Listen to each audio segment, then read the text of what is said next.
là nó giờ chờ oxy là nó giờ chờ đua và chờ oxy lên từ sau oxy chế trong lên nó nè cho chờ giống mình gì nè cho chế này thằng bé một trà một chai chỉ là cái mua đấy xem nè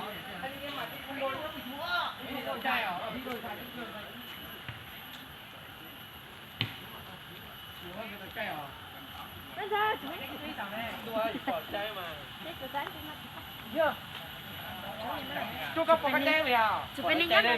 Trai, thì tôi đã nhớ cùng chơi những cái đá rồi.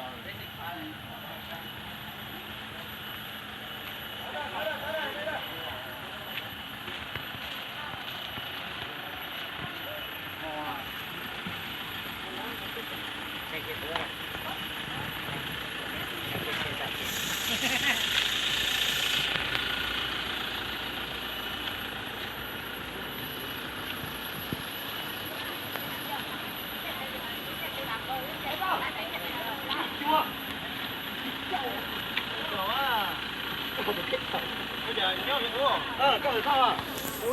Nhớ tôi chỉ tông cây ra đi. Chưa xuống đâu mà xuống rồi. Đi ở dầu chít cầu. Đi theo cây cao đời thế, một hai xe. Lên lên thật rồi, thế à? Lên thật rồi à? Lúc rồi nè, nào.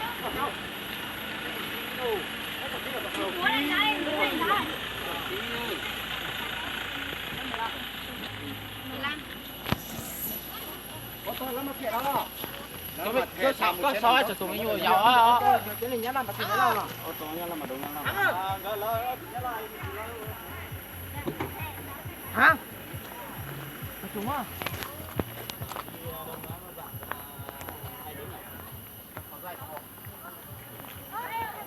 Được. Rồi thay là phóng ra thì sẽ đi té. Dạ, đúng. Dạ, nó phóng à.